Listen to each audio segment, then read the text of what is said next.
Welcome to this week's edition of the Kirkintilloch and Bishopbriggs Herald Talking Newspaper Podcast, as published on the 7th of January 2026, read and recorded for the benefit of visually and reading impaired people by volunteers for the Bishopbriggs-based charity Q and Review Recording Services. I'll take this opportunity to wish our listeners a happy new year, and we hope you enjoyed this latest slice of local news.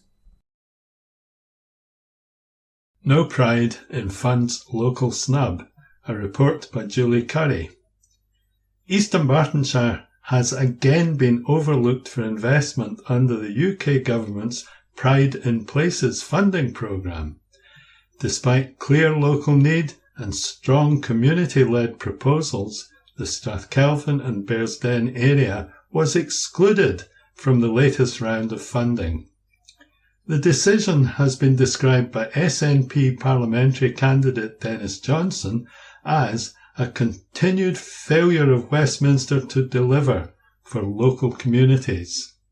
He said, "This is yet another example of Westminster talking a good game on levelling up while failing to deliver for communities like ours.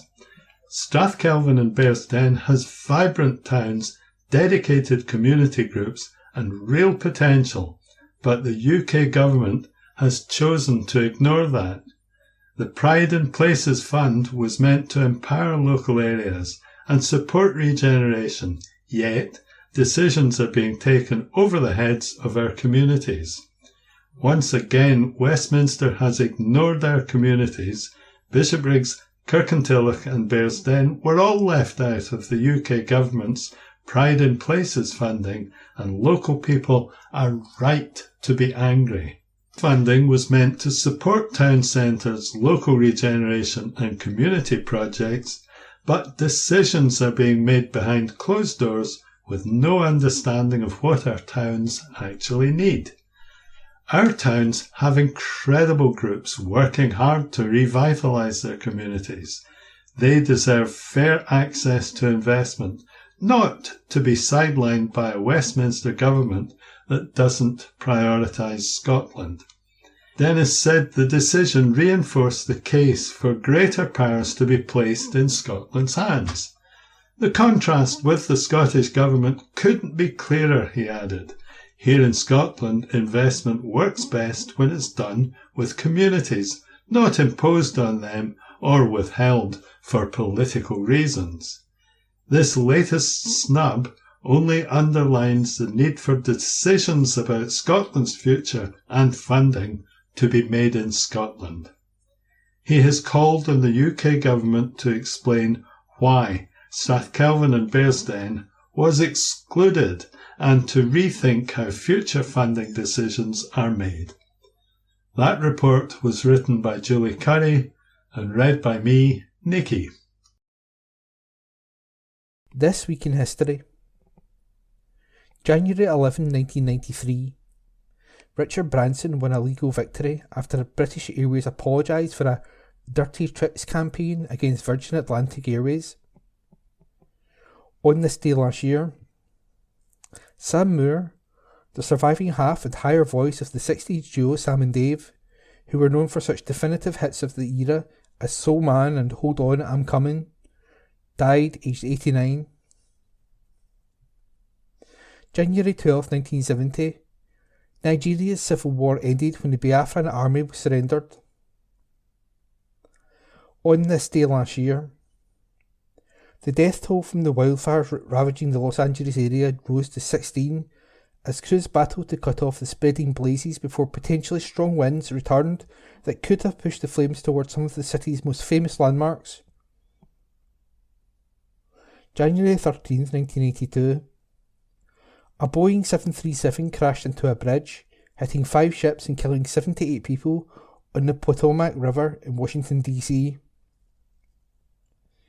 On this day last year, Rachel Reeves will be Chancellor for the whole of this Parliament, Downing Street said, following questions over whether her future in the position was guaranteed amid high government borrowing costs. January 14th, 1904. Photographer and stage designer Sir Cecil Beaton was born in London.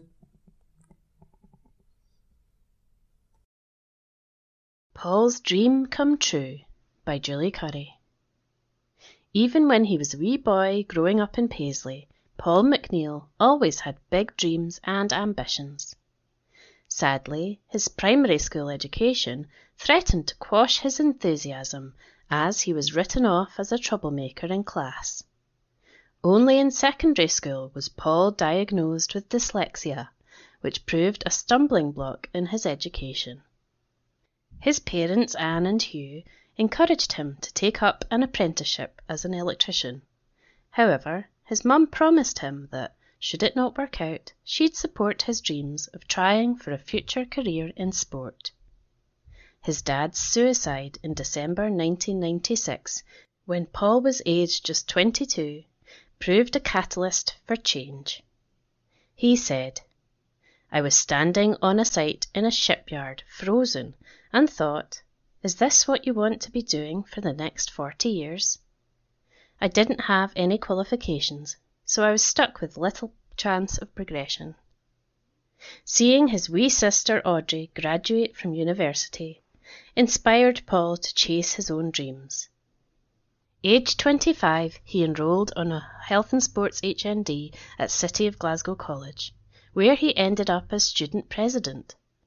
He later got a place on the college board with the sole intention of ensuring the library would print off photocopies in yellow or pink paper, which is easier for those with dyslexia to read.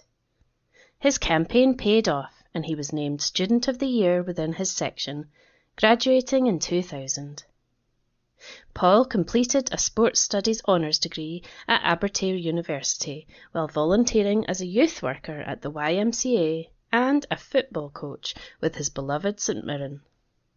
His first job was as a youth worker with the Tilloch Trust at Haldane by Balloch, before being appointed to the new post of Men's Health Officer with NHS Lanarkshire.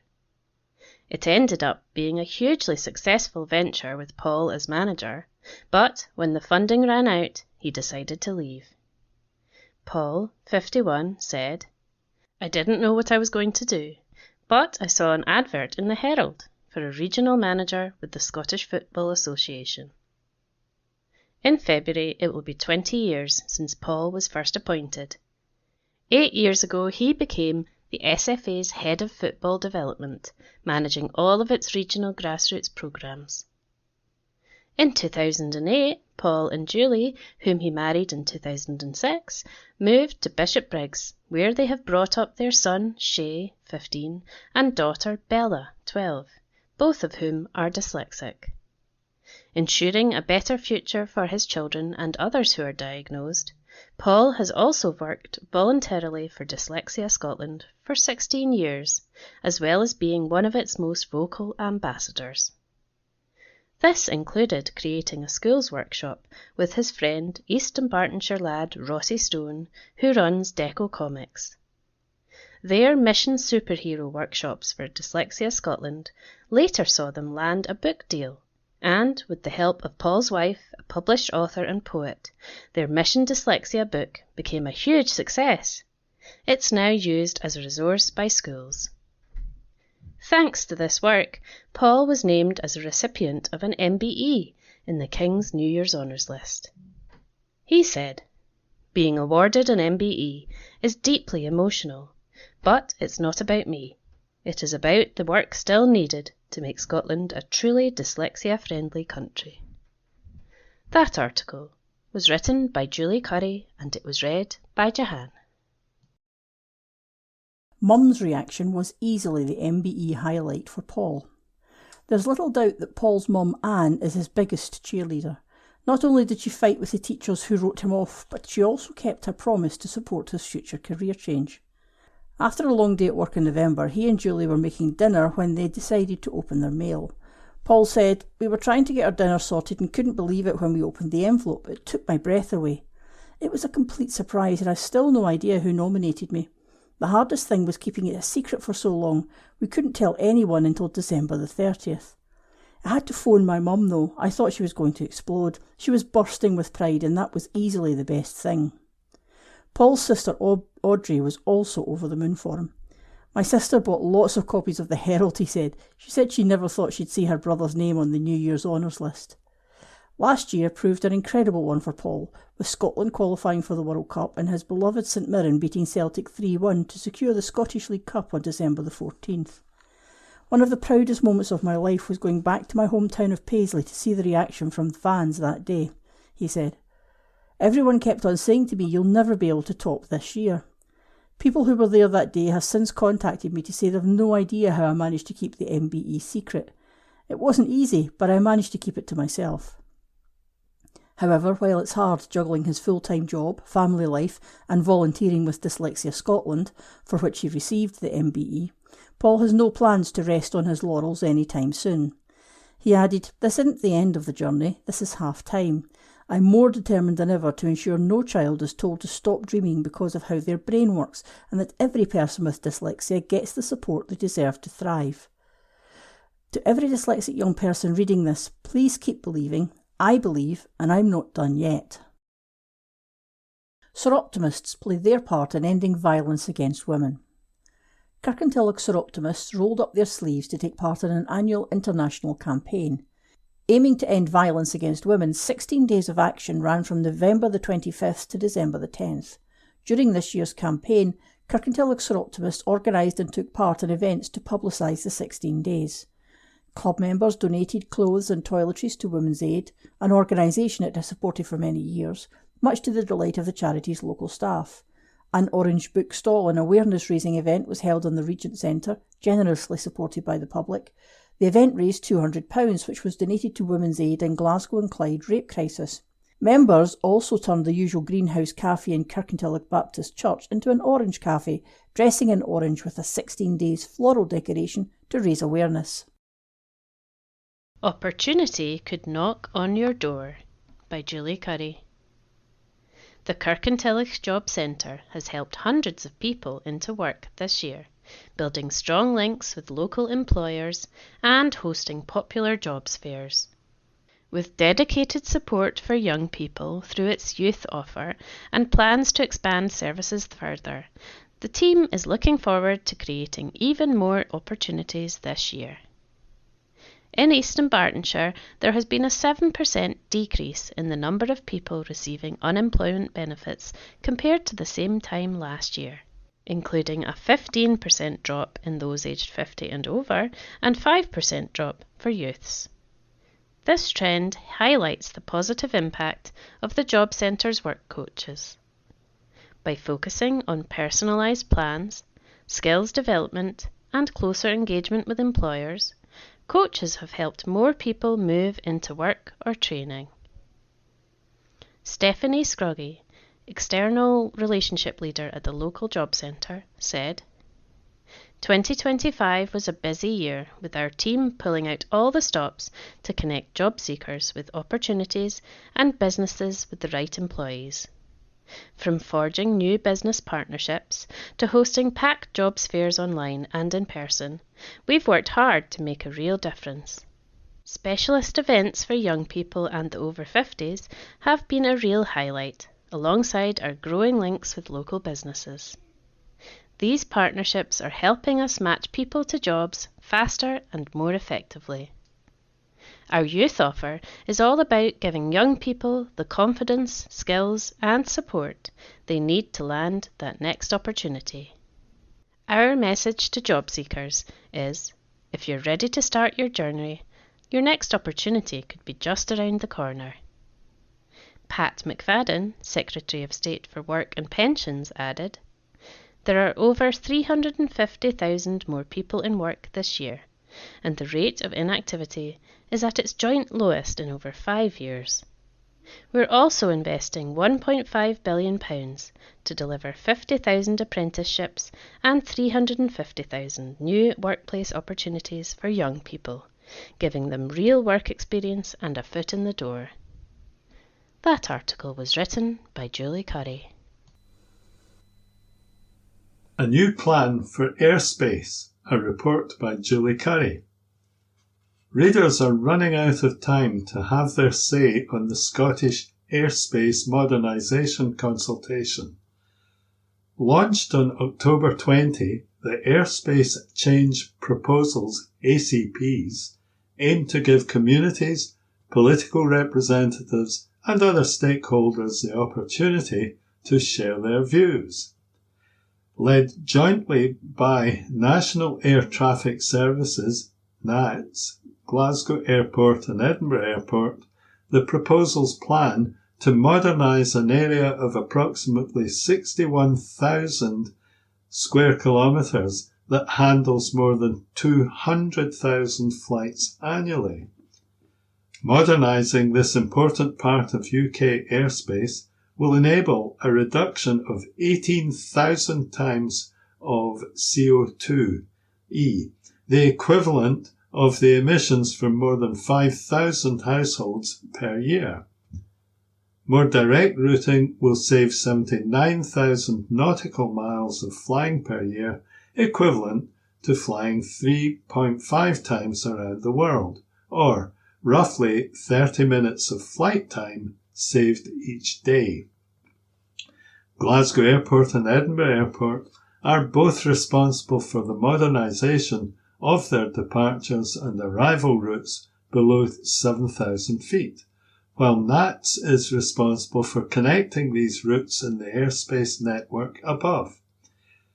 It is part of a nationwide programme required by government policy and the Civil Aviation Authority's airspace modernisation strategy to enable quicker, quieter and cleaner flights in the UK.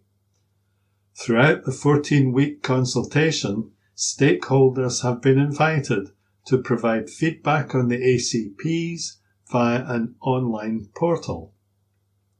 Consultation responses will be reviewed by the change sponsors to help shape Scotland's future airspace. At the consultation halfway point, at the start of December, it had received over 1,000 responses.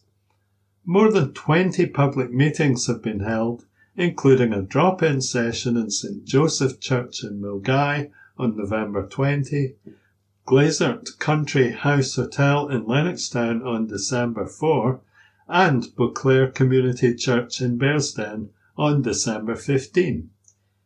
Sessions have also been held with MPs and MSPs in both Holyrood and Westminster on how the proposed changes may impact their constituencies.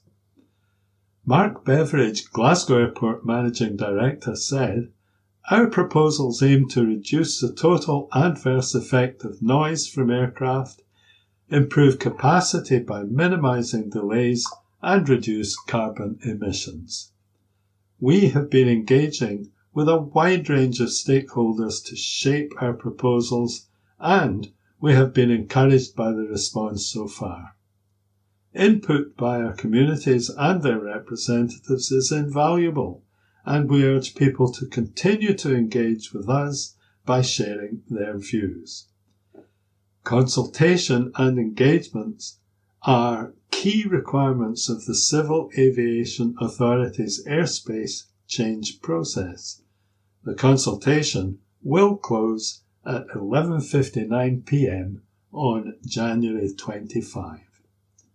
Visit https://glasgowairport.consultationonline.co.uk to have your say on Glasgow Airport's ACP.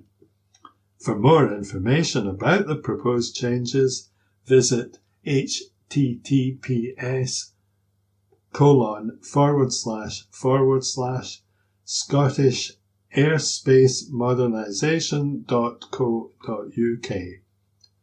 Glasgow Airport is owned and operated by AGS Airports Limited and boasts 20 airlines serving 100 destinations worldwide. The airport also supports more than 30,000 jobs. That report was written by Julie Curry. Breastfeeding support is now paying off for mums by Julie Curry. More local mothers than ever are now being supported to breastfeed, thanks to staff across NHS Greater Glasgow and Clyde.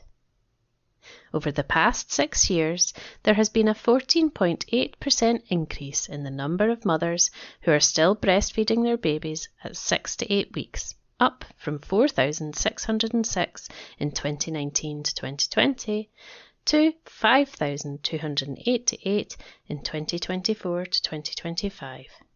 The latest figures from Public Health Scotland show that in the last year alone, 52% of all babies in the NHS GGC area were receiving some breast milk at 6 to 8 weeks old, a record high. Mums are supported to breastfeed by dedicated NHS GGC staff and programmes such as breastfeeding support groups, where mums are given help and guidance to start breastfeeding their children. Sarah Clooney, a mum from Torrance, said the support she received to breastfeed her twins Sky and Leo played a huge role in her own breastfeeding journey. She said, "Breastfeeding my twins is one of my biggest achievements in my life so far. I feel proud that my body has provided them with the nutrition and comfort they needed for the best start in life. Don't get me wrong, it's one of the hardest things I've ever done, and I don't think anyone can comprehend the challenges of breastfeeding until they have lived through it. I was fortunate to have an incredible support network with family who took care of me so that I could focus on taking care of my babies. The other things that were important to me in the early days were my local infant feeding lead, who gave me hands-on support with breastfeeding, and my local breastfeeding group, where I met other mums who could share in the highs and lows of breastfeeding our babies. I feel strongly that all women should be provided with the education, encouragement and support to breastfeed their babies if that is their choice." Angela Wallace, Executive Director of Nursing and Midwifery, is pleased with the progress being made. She said, "We are extremely proud to see the improvements highlighted in this year's Public Health Scotland Infant Feeding Report. Ensuring babies receive the very best start in life is at the heart of what we do, and breastfeeding plays a pivotal role in improving long-term health outcomes for babies and their mothers. These results are testament to the dedication of our midwives, neonatal and paediatric teams, health visitors, family nurses, support workers and third sector partners. Their combined efforts are really making a difference. If anyone would like to learn more about breastfeeding, they can ask their midwife, health visitor or family nurse for support, or visit parentclub.scot to find a support group. The breastfeeding helpline on 0300 100 0212 is also available to provide support. Keep an eye out for the Breastfeeding Friendly Scotland sticker when you're out and about. It lets you know that businesses like cafes and restaurants will make an extra effort to look after you. Remember, it is your legal right to breastfeed wherever you want. Mums are protected by the Breastfeeding Etc. Scotland Act 2005, meaning it is an offence to stop someone in a public place from feeding their child milk if they are under 2. That article was written by Julie Curry. Slow down to save lives. A report by Julie Curry. Drivers in East Dunbartonshire to slow down to help reduce the number and severity of collisions on our roads. The Scottish Government and Road Safety Scotland have launched a campaign to tackle speeding.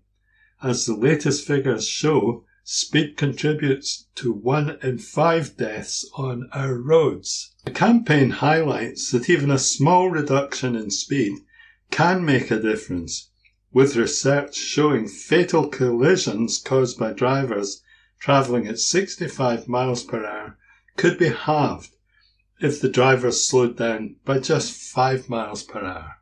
Speeding increases the likelihood and severity of collisions and casualties. In 2024, there were 48 fatalities or casualties on roads in East Dunbartonshire. The campaign also reminds drivers to take extra care on non-built-up roads. Although 42% of reported casualties take place on rural roads, they account for almost two-thirds, 65%, of road deaths due to the higher speeds. Fiona Hislop, Cabinet Secretary for Transport, said, "No matter how experienced you are as a driver, collisions can happen to anyone. We know that speeding makes collisions more likely and more serious, and no one should die or be seriously injured on our roads. You only have to lose control once, and the consequences can be devastating. We're urging drivers to make our roads safer for everyone by reducing their speed." The Scottish Fire and Rescue Service has also endorsed the campaign.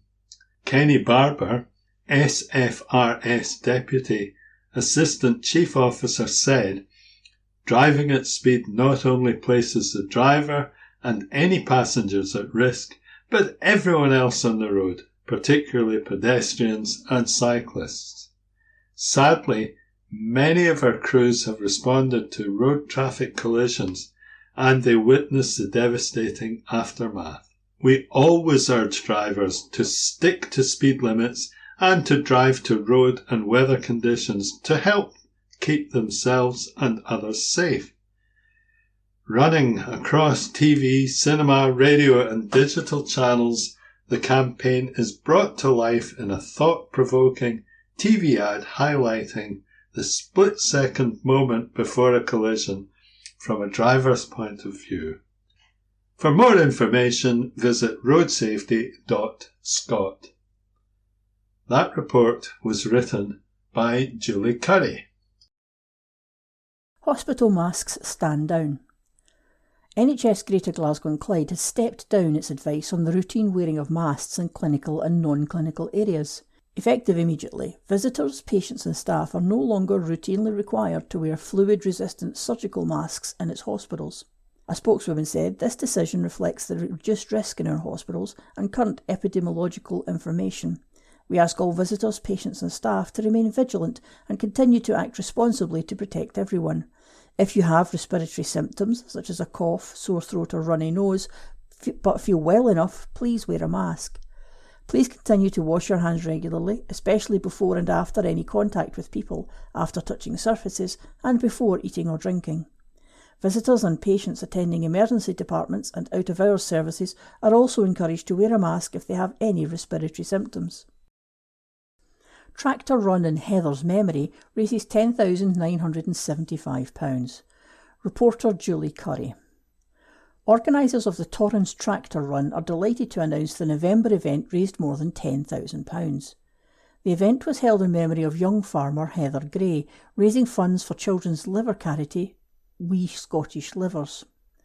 Heather was a prominent member of the farming community in East Dunbartonshire and an active member of the Stirling, Strathkendrick and Strathkelvin Young Farmers Club, SSSYFC. She sadly died very suddenly in 2024. On November 29th, the second Torrance Tractor Run was staged in her memory. More than 80 tractors and trucks participated in the event, gathering at Strathkelvin Retail Park, then parading through Kirkintilloch, Milton of Campsie, Lennoxtown and ending in Torrance. The cheque from the event organisers was recently collected by the Scottish We Livers team, including some of their patients, Roisin Toland, Sam Weir and Zach McNabb. Zach himself had a liver transplant when he was only 5 weeks old. The final total raised was £10,975.76, including gift aid. Torrance Tractor Run organiser Kate McKee said, "I came up with the idea of doing a tractor run last year to bring some festive family fun that didn't cost money. Being from a farming community, a tractor run sounded just the ticket.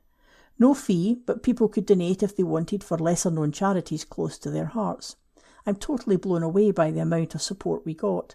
The number of folk who helped behind the scenes, all the drivers, and the effort they went to decorating their tractors and tractor units, and the turnout. Families were lining the streets cheering us on, not to mention everyone's generosity. We raised an amazing amount of cash. Rachel Taylor from We Scottish Livers said, "We were honoured to be chosen as the fundraising charity of this year's Torrens Tractor Run in memory of Heather Gray. The generous donation will be used to support our work, raising awareness of liver disease in children and providing practical support to patients and their families." Gordon's back and in demand, a report by Anna Cryer. Gordon Buchanan has had more cause than most to exclaim, "Oh my," in his 30-year career capturing some incredible animals. They have in turn inspired his latest live tour, Lions and Tigers and Bears, which hit the road for a second time this month. Gordon has most recently been seen tracking lions, leopards and cheetahs in Botswana for BBC One's Big Cats 24/7, with Series 2 on screens early this year, and filming on Series 3 recently completed. He said, "I'm really excited about doing the tour again. 2025 was a crazy year, starting with the first outing of the tour and rounded off with filming again in Botswana, then in Kenya. Now I can count down to the first show later this month. I'm very spoilt seeing lions and tigers and bears in the wild, so it's exciting to have the opportunity to tour the country and share these stories, being able to give people a sense of what it's like to get up close to polars in the Arctic, how fast you need to run to escape a sloth bear, and what it's like to bottle feed grizzlies. Knowing that the show has been a success and the audience had a great time makes it easier to look forward to going back out there. One of the joys of a live tour is seeing people leaving with a smile on their face, having had a fun, inspiring and uplifting evening, and I can't wait to experience that again." Gordon's incredible 30-year career began thanks to a chance meeting in a local pub on the Isle of Mull with one of the wildlife filmmakers' greats, acclaimed survival cameraman Nick Gordon. Nick was looking for an assistant for an expedition to Sierra Leone, and Gordon felt his horizons were limited in his hometown. Being a wildlife camera person sounded like the best job in the world, exploring, travelling, going to places few people would go to. "Amazing," he said. "I knew I wanted to break away. Mull is a remote, small community, but I knew there were places much more remote.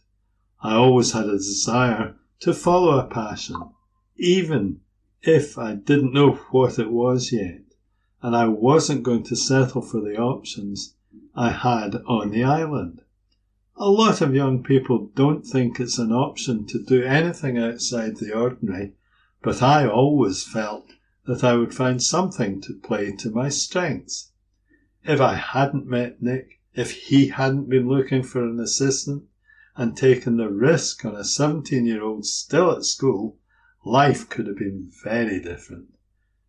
Gordon is now passing on his love for wild creatures to his artist daughter Lola, who recently visited Botswana with him. He said, "When you do a job like mine, there's an assumption you always take your kids and family along, but my wife Wendy has her own business and can't just up and off. This time with Lola was like a full circle moment, the two passions of my life, my family and my career coming together for the first time, and it was wonderful. Sitting and watching a lion or baboon with your grown-up child through their fresh eyes was really lovely and made me realise how fortunate I am to have experienced what I have in my career. Watching wildlife for more than 30 years from behind his lens, both filmmaking and the planet have changed under Gordon's watchful gaze." He explained, Wildlife documentaries used to be about pointing at a lion and saying, "That's a lion."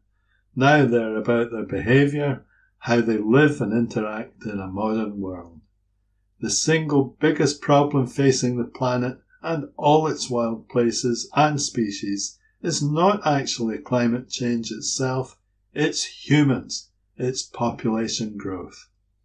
More and more land is being taken from the wild for food production. More minerals are being mined for the things that we want. In Africa, lion and cheetah numbers have massively declined. During the past 50 years, with population growth, their habitats have been land grabbed to provide homes, farms, and food for humans. Big animals need big landscapes, and they are disappearing. That is the fear for the future. In the early 1990s, I spent a lot of time in the then vast wilderness of the Brazilian Amazon. I remember flying over unbroken forests for hour after hour as we flew. I did the same journey a few years later, and that forest was gone. In that landscape, there were species of plants, mammals, insects, fish, which were completely unknown to science, lost before we even knew they existed. Despite that stark observation, Gordon remains hopeful for the future. He added, "There are amazing things being done to re-nature, re-wild parts of the world. We need to celebrate that." Gordon's tour in Scotland comes to the Pavilion Theatre in Glasgow on February 28, the Assembly Rooms in Edinburgh on March 1, the Tivoli Theatre in Aberdeen on March 2, the Eden Court in Inverness on March 3, and MacRobert Arts Centre in Stirling on March 4. Apart from the sold-out Stirling date, limited tickets are still available for each venue at www.gordon-buchanan.co.uk. That report was written by Anna Cryer. Aldi looks ahead to Year of Expansion in Scotland by Julie Currie.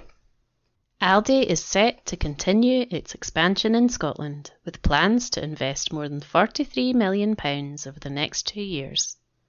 Those plans include opening 2 new stores in Bishopbriggs and Dumbarton later this year. The investment supports the retailer's growth ambitions north of the border to meet increasing consumer demand. Earlier this year, Aldi became Scotland's second largest supermarket by volume, according to World Panel data, as it welcomed 60 million trips through its Scottish stores. In addition to the new store locations, Aldi has also committed to extending its Greenock, Perth, Linlithgow, Paisley and Stirling stores, with changes including increased space for chilled food, as well as additional room for special buys and redesigned health and beauty and bakery sections. Much of Aldi's success in Scotland can be attested to its commitment to championing locally produced food and drink, with the retailer currently working with more than 90 Scottish suppliers and stocking over 450 Scottish products. It was also commended at the Scottish Food and Drink Awards 2025, having been awarded Best for Scottish Sourcing for the 4th time. In addition, the supermarket chain was recognised as Scotland's leading supermarket for local sourcing by NFU Scotland, with 41% of its products sourced directly from Scotland. This represents a contribution of over £300 million in sales from Scottish-sourced products and suppliers, underscoring Aldi's commitment to supporting local producers and communities.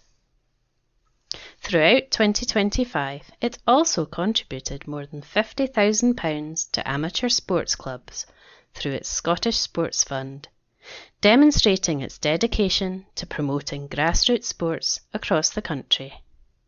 And, through its 10th anniversary supermarket sweep initiative, it donated £10,000 to children's hospices across Scotland, or CHAS, helping to provide vital hospice care services for children and families throughout Scotland. Sandy Mitchell, Aldi Scotland Regional Managing Director, said, "I'm incredibly proud to reflect on another outstanding year for Aldi in Scotland. In 2025, we've continued to strengthen our investment across the country, welcoming more customers than ever before to our Scottish stores. Our ongoing commitment to Scottish provenance and our close relationships with local suppliers remain at the heart of our success. We're proud to champion the very best of Scotland's produce, ensuring that high-quality, locally sourced products continue to reach more customers. Last year also marked the beginning of our new national charity partnership with CHAS, an organisation that makes an extraordinary difference to children and families across Scotland. We're honoured to support its vital work as part of our wider commitment to the communities we serve. As we look ahead, our focus remains on continued investment, expanding our store network, and deepening our partnerships with Scottish suppliers, all while delivering even greater value and choice to our customers." That article was written by Julie Curry. From the Kirkintilloch and Bishopbriggs Herald letters page, let's talk. Please send your letters via email to kirkysherald@jnscotland.co.uk.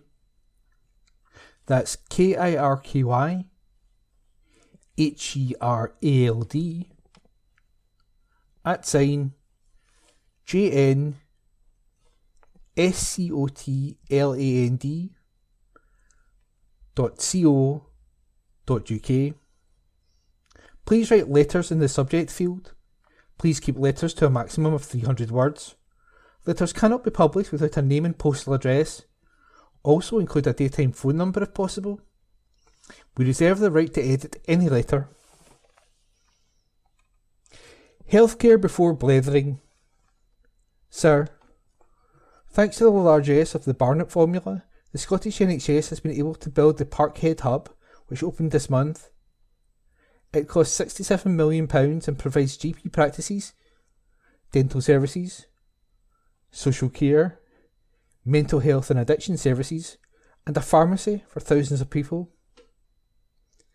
The cost of all ongoing SNP-led public inquiries is £205 million. £46 million has been spent so far on the COVID-19 inquiry, with no end in sight. £29 million on the Scottish Hospitals inquiry, and still more to come.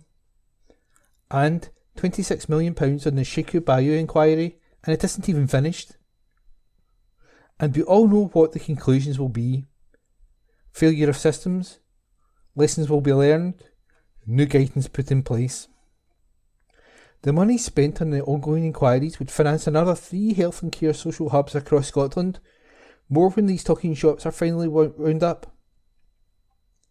And many more if Audit Scotland had the power to take a red pen and a ruler to the rest of the SNP government's waste. Politics is about priorities, and healthcare comes before blether. Yours, etc., William Lonsky, by email. Childish nationalism. Sir, the present administration in Scotland will not win any plaudits for its management of our NHS. Much the opposite. The latest, self-inflicted problems with doctors' pay are a case in point. John Swinney boasted of no doctor strikes in Scotland, but now finds the problems in Scotland are identical to the problems in the rest of the UK. Introducing nationalism into matters such as health is beyond wrong. It is dangerous. This is the SNP's weakest point. They appear unconcerned about what the best for the NHS and its patients in Scotland. Their only interest appears to be in what England and Wales are doing in comparison. They must put aside their nationalist childishness and work together with our fellow islanders in making every corner of the UK a healthier and happier place. Yours, etc., Alexander Mackay, by email. Our future with AI. Sir, it seems to be the season for peering into the mists of the upcoming year and trying to pick out which of the seeds of time will grow and which will not in the next 12 months. Just now, the smart money seems to be on artificial intelligence taking over more and more functions from Homo sapiens. In fact, one sometimes gets the impression that the human brain will become redundant and evolution will ensure in time that humans will be born without brains at all. Fanciful, of course, but looking at the political scene, local, national and international, I get the impression that this process is already quite far advanced in some areas. Yours, etc. S. Beck, address provided. Religious lesson. Sir, a committee of MSPs has voted against introducing an independent right for young people to withdraw from religious observance in schools. Bizarrely, young people will have the right to opt into religious observance against their parents' wishes, but parents are to be similarly allowed to opt their kids out. The UN Convention on the Rights of the Child is now part of Scots law. Articles 12 and 14 enshrine a child's right to be heard and to freedom of religion and belief. Furthermore, polling shows 2/3 of Scots support an independent right of withdrawal. Learning about different worldviews is important, but it is not the job of the government or schools to impose Christianity on families. Yours, etc. Neil Barber, Edinburgh Secular Society. Don't wait to bring in ban. Sir, a consultation on banning mobile phones in Edinburgh secondary schools will be launched next month, and it is hoped to be in place by the end of 2026. Alison Murphy, Edinburgh Secretary of the Educational Institute of Scotland Teaching Union, summed the situation up when she said that mobile phones in schools were a huge source of concern and disruption. So why do we need a consultation since the teachers want it? The parents want it. The pupils want it. So why not now? Why should the views of a few parents who think their wee Jeannie or Jimmy is special and needs a phone so that they can continue to disrupt the education of others be listened to? Yours, etc. Clark Cross, by email. That was this week's letters page. Date Wednesday, the 7th of January 2026, read by Ian. Girls are ready to rock the mic in a new studio, by Julie Curry. Girls are getting ready to rock the mic as they record and release their own music through local initiative Girls Rock Glasgow. Since 2014, the Community Interest Company has supported would-be rock stars aged 8 to 17 through instrument tuition, band formation, songwriting and workshops on stagecraft. Girls Rock Glasgow offers individuals from low-income communities and those who have faced other challenges an opportunity to build self-confidence and learn music in an enjoyable artistic environment where self-expression is actively encouraged. The classes take place during their 9-day summer rock school, where up to 50 pupils are supported by a team of musicians, volunteers and mentors. It all comes to a head with a graduation show, where the budding young rockers debut their original music and unleash their inner rock stars on the stage in front of a live audience. Previous students at the rock school have spoken of the impact it has had on them, saying it helped them to learn new things and was a great opportunity to make new friends.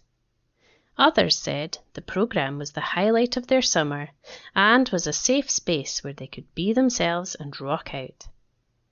Parents also see an incredible impact on their kids after attending GRG, highlighting an increase in self-esteem, improved confidence and better handling of mental health challenges.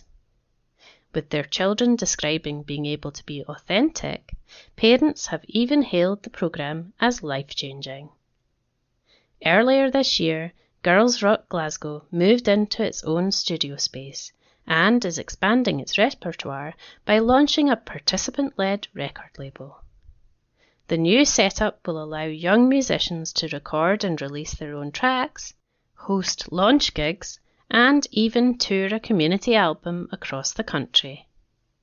In the true spirit of rock and roll, the project hopes to amplify underrepresented voices and open up accessible pathways into the music industry. Still in development with a hopeful launch date towards the end of 2026, the studio's progress recently received a welcome and much-needed funding boost. This came in the form of a £530 donation from the Allied Vehicles Charitable Trust, which will cover the cost of some microphones and an external hard drive, equipment crucial for getting the studio running. Beth Black, Girls Rock Glasgow director, said, "We're so grateful for this money from Allied Vehicles. We're also excited to be able to start setting up our studio to allow our bands to record the amazing tracks that they're writing. Look out, music industry. The Girls Rock Glasgow rock stars are getting ready to rock the mic." David Facena, Corporate Culture Director at Allied Vehicles Group, was delighted to be able to help.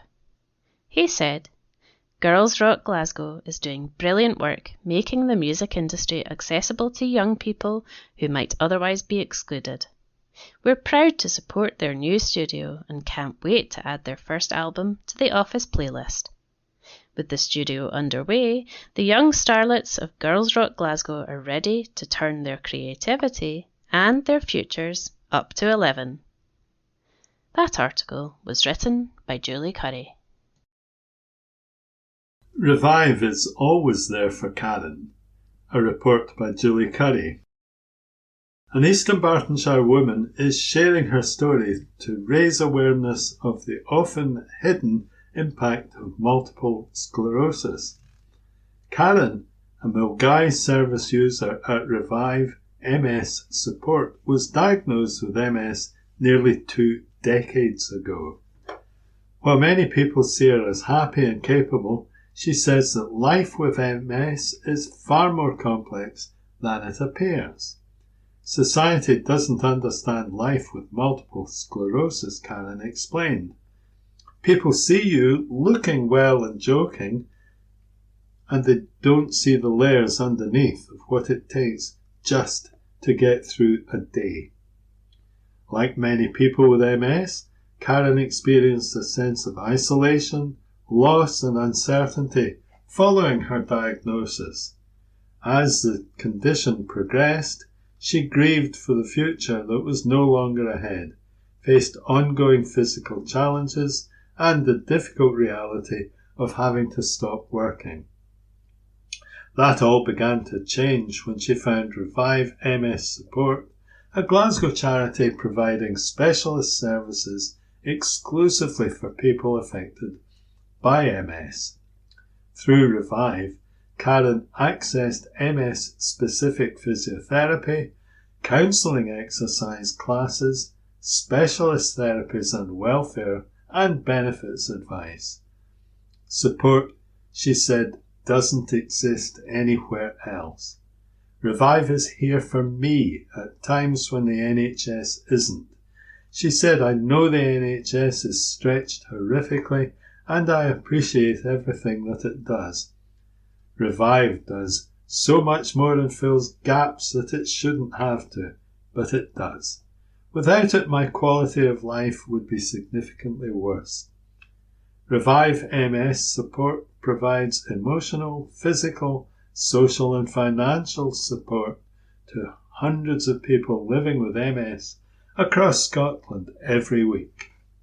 Its services are designed to help people manage symptoms, maintain independence and feel understood in a space where they are not defined by their diagnosis.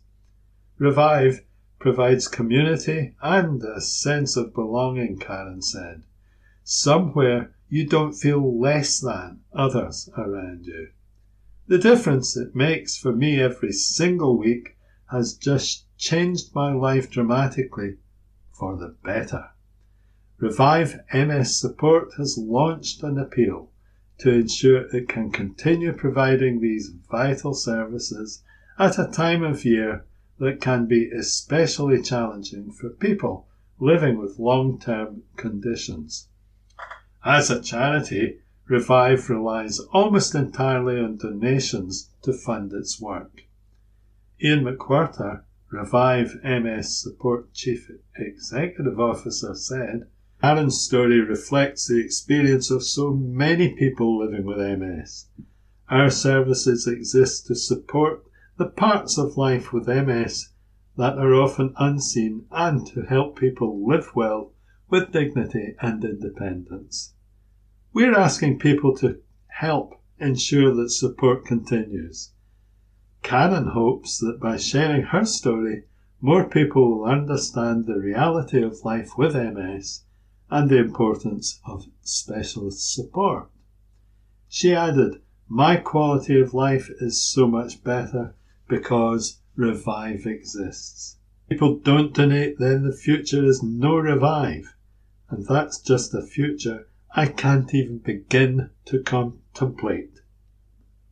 To find out more or lend your support, visit https://revivemssupport.org.uk. That report was written by Julie Curry. Kirkintilloch and Bishopbriggs Herald, Wednesday, 7th of January, Church News. Kirkintilloch Church of God at Regent Hall, Regent Street, on Sunday at 11:30am, there will be a Bible message from Dr. Carol Smith. Every Wednesday, Coffee Corner is open from 12 noon until 2pm. Join our friends and neighbours for coffee and home baking. All welcome.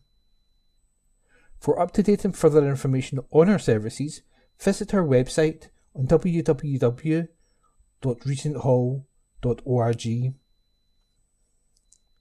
Jesus said, "There is rejoicing in the presence of angels of God over one sinner who repents." Luke chapter 15 verse 10. St James Church, Hilton Road, Bishopbriggs. Rector, vacancy. There is a communion service on Thursday, January 8 at 11am and on Sunday, January 11th at 9am in the chapel. At 10:30am on Sunday, there is a sung Eucharist in the church. Everyone is welcome to come along to any of these services.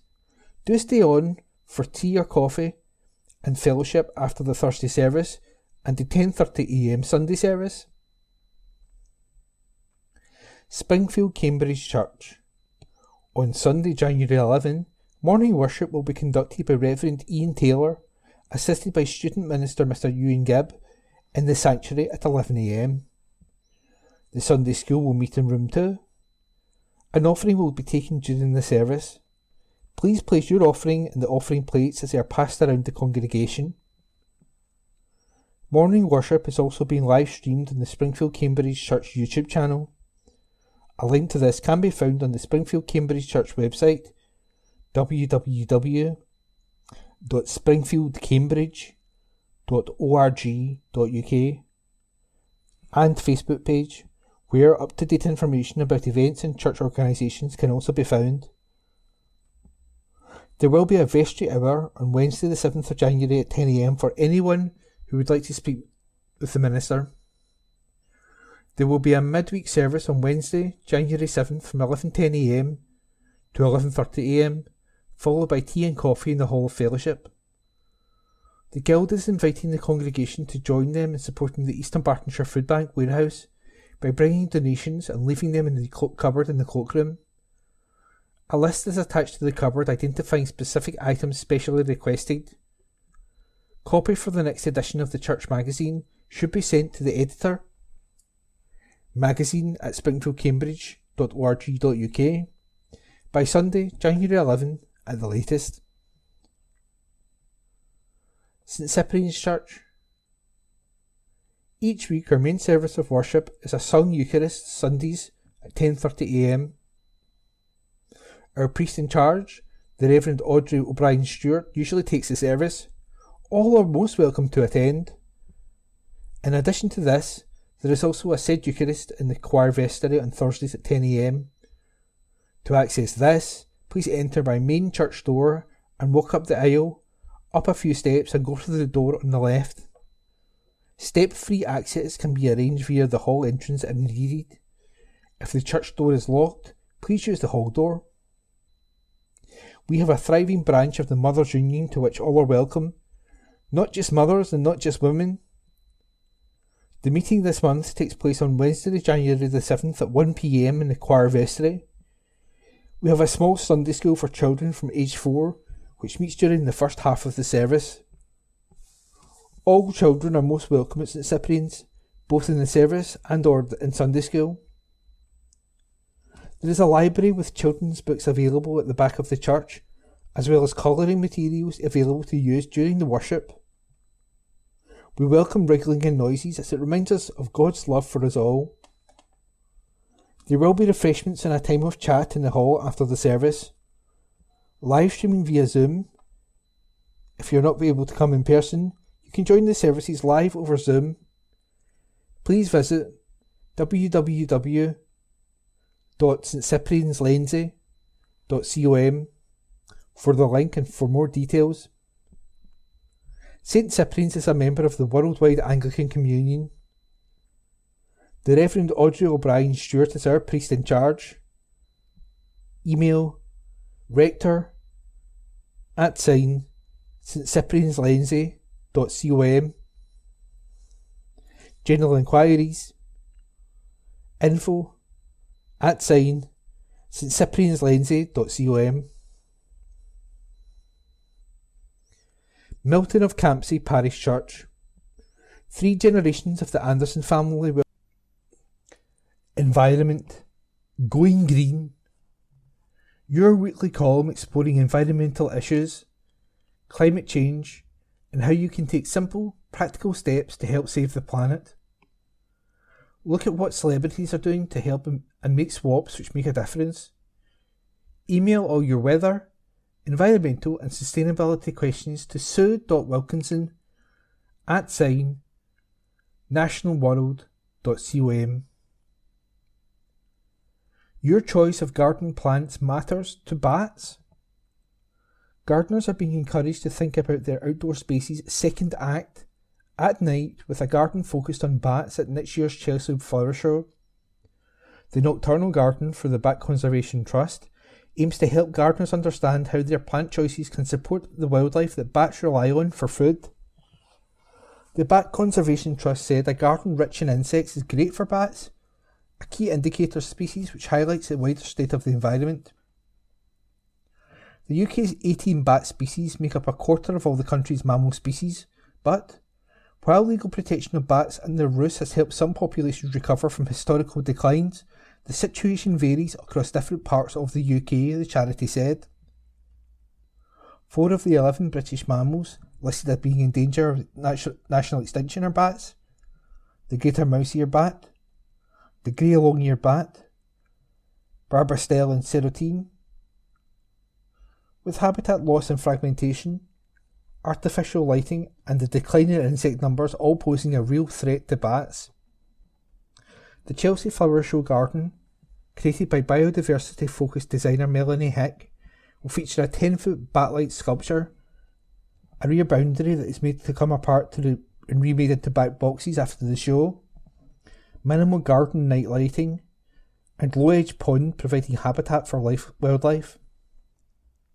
The planting is at the heart of the garden with a range of plants that feed the insect bats eat, including foxgloves, oregano, lamb's rattle, viola, ox-eye daisies and roses. Ms Hick, who works in the UK and Australia, grew up near to the fruit bat, or grey-headed flying fox colony in Melbourne, and said, "Bats mean biodiversity. If you've got bats, that means you've got the food to support bats, which means pollinators and tiny insects," she said. The importance of the Nocturnal Garden for the Bat Conservation Trust at the Chelsea Flower Show is to show homeowners the power of their garden at night. They can have a beautiful garden with a long list of easy-to-grow plants that people can readily grow. They can download our plant list and they can enjoy that themselves during the day, and know that, when they go inside at night, their garden has a second act that is feeding these tiny moths and pollinators that in turn feed bats. I do think many of us are not aware, or haven't even thought, that our garden exists as a powerful biodiversity as well into the night. Once we are tucked up indoors with the curtains drawn, our focus is elsewhere, but that leaves the garden to the creatures that live there. After the show, the garden, which is funded by Project Giving Back, will be relocated to Clyda Community Garden in Swansea, Wales, where it will help link up more urban areas with the dark skies of the Gower Peninsula. The RHS Chelsea Flower Show takes place from Tuesday, May 19th to Saturday, May 23rd. Celebrity Spot. Singer Ellie Goulding has been made a member of the Order of the British Empire, MBE, for services to biodiversity and the climate. The chart-topping pop star, who is a global environmental ambassador for the UN, was recognised in the New Year's Honours list. Outside of music, Goulding is an activist and philanthropist, having raised awareness for environmental causes, fashion sustainability, and women's issues. Green swaps. Try meat-free Mondays or going fully plant-based a few days a week. Shop seasonally and locally. Swap fast fashion for second-hand or sustainable brands. Plastic toiletries for plastic-free alternatives. Shampoo bars. Bamboo toothbrushes. Fact or fiction? You cannot be healthy if you do not eat meat. Fact. Well-planned vegetarian or vegan diets provide all the essential nutrients, but they require planning for nutrients like B12, iron, zinc, and omega-3s, often needing fortified foods or supplements. Nature wins, show there's hope, says the RSPB. Conservation successes from restoring native woodlands to saving seabirds and extending habitats have delivered wins for nature, the RSPB said. The conservation charity is marking the new year with some of its highlights over the past 25 years, boosting the fortunes of threatened species from bitterns to field crickets, fen raft spiders and cranes. It is pointing to landscape-scale work to restore habitats that provide homes for wildlife, including more than 19 square miles of uplands in the Pennines, to expanding Caledonian woodland in the Cairngorms, and restoring wetland and salt marshes for waterbirds. The charity warns that nature remains threatened by climate change, intensive agriculture, inappropriate development, habitat loss and inaction from successive governments.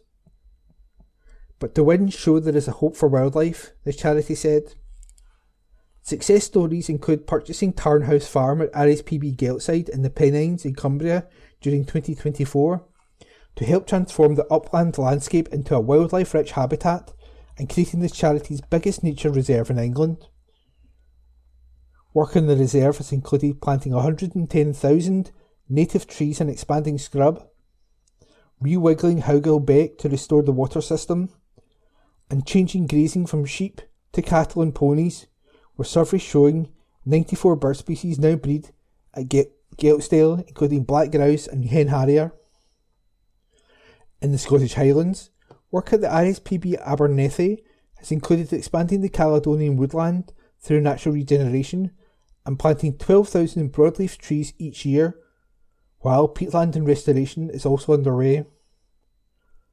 Restoring the landscape has helped the recovery of rare capercaillie, while golden eagles, crested tits, red squirrels and pine hoverflies also make their home there. The RSPB has worked to create wetlands at Frampton Marsh, Lincolnshire, where an area of salt marsh was first purchased in 1984 to help breeding redshank, purchasing more land and creating freshwater lagoons, wet grassland and scrapes. The reserve is internationally important, supporting more than 25,000 wintering waterbirds and is home to breeding redshank, avocet and oyster catchers. There has also been a recovery of bitterns, once threatened with extinction in the UK, as numbers dwindled to as low as 11 booming males, who make the distinctive sound to mark their territory and a call for mate. The RSPB Nature Reserves now hold half of the UK's breeding population, with 138 booming males counted. The species is classified as amber under the Birds of Conservation concern. And that was Going Green with Sue Wilkinson. Wednesday the 7th of January. Planning notices. East Bartonshire Council public notices. The East Bartonshire Council, Laxton Drive, Lenzie, temporary closure, order 2026. On the 6th of January 2026, the East Bartonshire Council made the above named order under Section 14, brackets 1, of the Road Traffic Regulation Act 1984, which makes it unlawful for any person to drive or cause or permit to be driven any motor vehicle, with the exception of emergency service vehicles, vehicles engaged in the works, and those vehicles requiring access to properties adjacent to the closed section of road when it is safe and practical to do so. On that section of Laxton Drive, Lenzie, between its junction with Orchard Brae, Lenzie, and its termination point at the existing turning head of the southwesternmost end of Laxton Drive, Lenzie, by reason of work to be executed on or near this road. This order will operate from 6 a.m. on Sunday 18th of January 2026 until 6 p.m. on Sunday 25th of January 2026. Alternative routes. There are no alternative routes. Temporary traffic lights. In addition, as part of the works, temporary three-way traffic signals will be in place on the B819 Lindsay Road at its junction with Orchard Brae and Laxton Drive, Lenzie. The temporary traffic signals will be manually controlled between 7 a.m. and 7 p.m. each day. The use of temporary traffic signals may result in delays to traffic in the area. East Bartonshire Council, East Bartonshire Council Headquarters, 12 Strathkelvin Place, Kirkintilloch, G66 1TJ. That was this week's planning notice.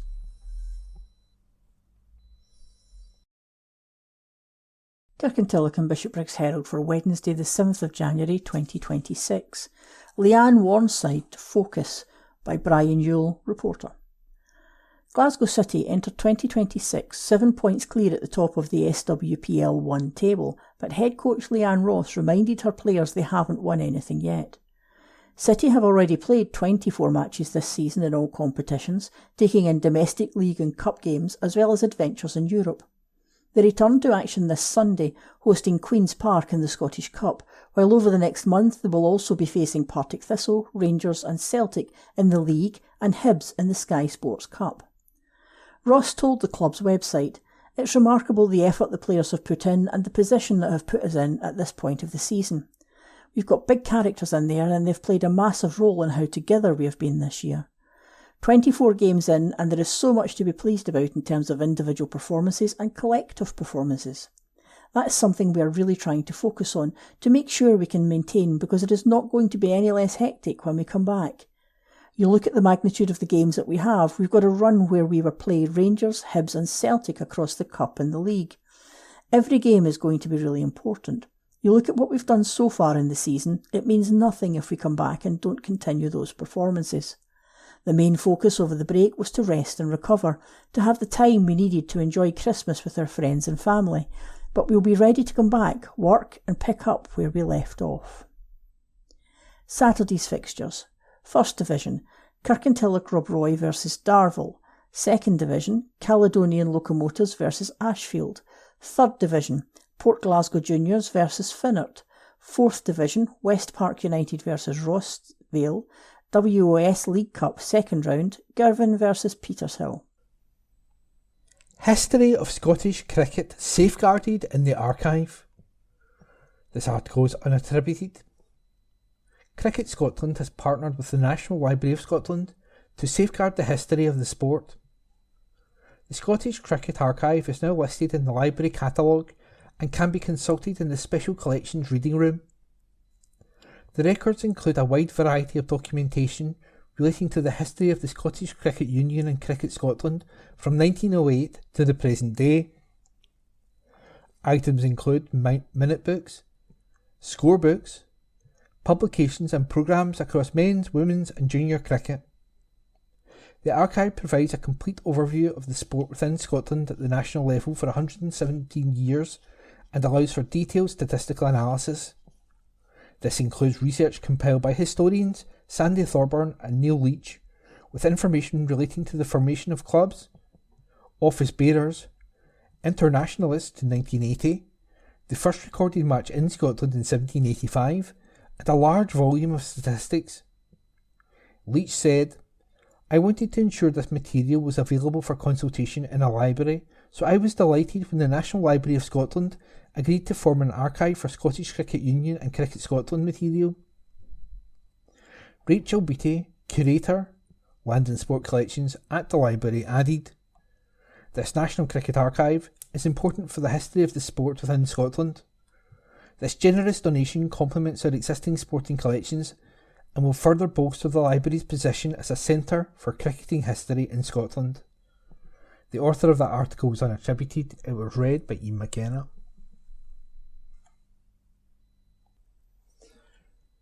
Football. New club as Dillon signed for United. Report by Brian Yule. Former Scotland international Dylan McGeoch has headed across the Irish Sea and about to reignite his career. The 32-year-old has signed for Ballymena United of the NIFL Premiership, having been without a club since departing Carlisle United in the summer. The former Bishopbriggs Academy pupil won the SPL twice during his time with Celtic, as well as the Scottish Cup and Championship with Hibernian. As McGeoch returns to the game after over 6 months in the wilderness, he is excited for the latest chapter of his career in Northern Ireland. The twice-capped midfielder told the club's website, "The opportunity came up to talk to the guys behind the scenes here, and I jumped at the chance to be able to come and help this squad and club going forward. Experience is something hopefully I can bring on and off the pitch. I've been at a lot of good clubs and I still think I have a lot to give." One of the selling points was that the club have a lot to play for. "We're looking to compete and get into that top 6, along with the cup competitions, and it's exciting times." The man who signed him, Jim Irvin, added, "It's well documented the injury list we have, and it seems to be increasing week by week, so it's great to get another body available to us, but it's more about the experience he brings. He's one we've been looking at for a number of weeks, and he's coming as a free agent, so he's able to play straight away. The desire Dylan showed when we started conversation struck me straight away. He could have held fire to see what came up in January, but he was happy with what we discussed with him." Unfortunately for Irvin, he would barely have a chance to see McGeoch in action before he was sacked by the showground side. His replacement will be well known to the fans of Scottish football, as former St Mirren boss Oran Kearney took the reins. Kearney, who enjoyed a successful playing career at Ballymena, said, "There's a real urgency to want to do well and a desire for success. Everybody starts on a clean slate. It's up to players to impress in training to get into the team and move us forward." That report was written by Brian Yule. Working together so all Scottish rugby benefits. Report by Brian Yule. Scottish Rugby's National Talent Pathway, NTP, has been the topic of discussions across clubs and schools the length and breadth of the country. An information roadshow, hosted by Scottish Rugby's senior leadership from both community and high performance rugby, met with coaches and administrators across Glasgow, Caledonia Midlands, Borders, Caledonia North and Edinburgh. David Nucifora, Scottish Rugby's performance director, believes creating healthy pressures within the pathway will increase competition for players and improve on-field performance. He said, "Scottish Rugby is investing in its pathway because our aim is to ensure that we maximise every player's potential to allow them to be the best they can be. If we can achieve that, we're going to create pressure within the pathway, within the professional game, which ultimately creates performance. One of the most significant changes in the new approach is in how Scottish Rugby will support players in the NTP programme. Increased levels of service will now be delivered in the player's existing rugby environment. NTP players will receive coaching, athletic performance, nutrition and medical support in their club or school, reducing stress and disruption. Alan Kellogg, from Bishopbriggs, the 56 times capped Scotland international, was appointed Scottish Rugby Head of Performance Pathways last year. The former Glasgow Warriors Managing Director has been tasked with ensuring Scotland maximise the potential of its talented young players. Kellogg said, "Our new pathway system sees NTP 1 and 2 moving out back into the clubs and schools, into the environments where these players are actually coming through. That will help the players but also help the environment. And we can make sure that the knowledge spread is greater than any other union in the world. We can be running NTP sessions on Monday and have full access for all the clubs and schools in that area to come in and watch those sessions to understand what our coaches are delivering, and then be able to take it back to their clubs and schools and deliver it every Tuesday." That report was written by Brian Yule, read by E. McKenna. Brodie hoping to join Team Scotland. This article is unattributed. Christian athlete Brodie Young is hoping to represent Scotland at this year's Commonwealth Games in Glasgow. The 22-year-old put himself in contention after winning bronze in the 400 metres at the European Under-23 Championships in Norway last summer. Young's time of 45.34 seconds was inside the Commonwealth Games standard for the event, and he has since been added to the Olympic Futures Programme 2025-26 by UK Athletics. However, the Airdrie Harrier, who is currently studying in New Mexico, faces a waiting game to see if he will be part of Team Scotland. Back in October, it was confirmed that Megan Keith, Jake Whiteman and Neil Gurley will represent their nation following the performances at the World Athletics Championships. Young needs to hope he will get the nod when the next cohort of athletes are announced in June, just a few weeks before the Games take place. He said, "Going over to Norway, I wasn't overly expecting to come away with a medal. I was more just there to try and run a fast time, but I was happy to get both. Being able to walk away with a European medal gave me a lot more confidence going into training over the winter and starting my season. It's something that I can build on, and it gives me a lot of motivation moving on, because the Commonwealth Games is going to be the main target. That's me got the qualifying mark, so hopefully, now I have the standard, I'll get selected." The author of that article was unattributed. It was read by Ian. That's the end of this week's podcast. We hope you enjoyed it, and all being well, we'll have another one for you next week. Our social media tag is @QandReview.com. That's @CueandReview.com, and we'd love to hear from you.